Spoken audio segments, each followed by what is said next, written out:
उस दिन एक छोटा सा परिवार कार से सफर कर रहा था। पति ड्राइव कर रहा था, पत्नी बगल में बैठी थी और पीछे की सीट पर उनकी बेटी खेल रही थी। रास्ता सुनसान था, चारों तरफ घना जंगल, आसमान में काले बादल जमा हो चुके थे और अचानक गाड़ी झटके से रुक गई और उसी पल तेज बारिश शुरू हो गई। पति छाता लेकर के बाहर उतरा, पत्नी भी साथ बाहर आ गई। दोनों बोनट खोलकर ठीक से देखने लगे कि आखिर खराब क्या हो गया है। बारिश इतनी तेज थी कि सामने ठीक से दिख भी नहीं रहा था।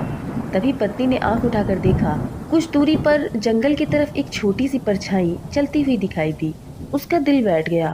वो बोली, जी वो हमारी बेटी है क्या? पति ने ध्यान से देखा, उसे भी वही लगा।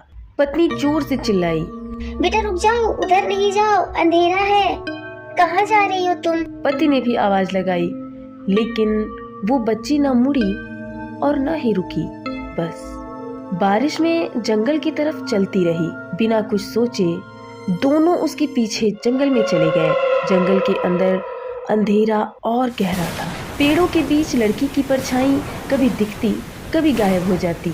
वो हमेशा थोड़ी दूर आगे रहती, कभी पास नहीं आती।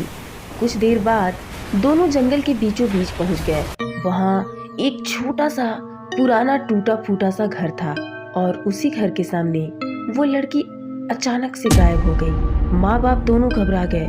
दोनों चारों तरफ देख देख के चिल्लाने लगे, मेरा बच्चा तुम कहाँ गए, यहाँ आओ, अंधेरे में नहीं जाते हैं, जानवर होगा।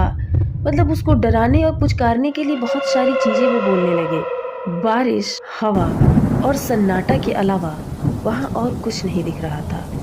पत्नी जोर जोर से रोने लगी, मेरा बच्चा अभी यहीं था, अभी यहीं थी, न जाने कहाँ चली गई, उसे देखो ना किधर गई। पति घर के पास गया, अंदर झांकने ही वाला था, तभी पीछे से एक मासूम सी आवाज आई। मम्मा, पापा? दोनों पलटे, उनकी बेटी वहीं खड़ी थी, सूखी हुई साफ कपड़ों में, जैसे बारिश उस तक पहुंची ही ना हो।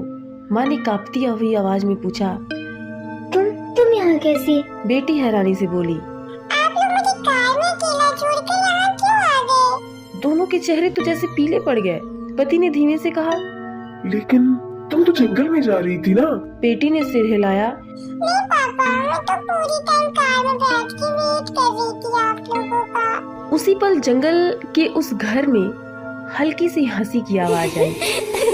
दोनों ने पलट कर देखा, घर के दरवाजे पर एक परछाई खड़ी थी, बिल्कुल उनकी बेटी की जैसी। फिर वो परछाई धीरे धीरे अंदर चली गई और अंदर जाकर खामोश हो गई। इसलिए कभी कभी जंगल आपको आपकी सबसे कीमती चीज दिखाकर बुलाता है, ताकि आप उस नकली के पीछे अपनी असली को खुद छोड़ जाएं। और हाँ, कभी कभी सन्नाटे बहुत बोलते हैं। मिलती हूँ अगली और भी ज़्यादा डरावनी वीडियो में। तब तक के लिए बाय बाय, थैंक यू।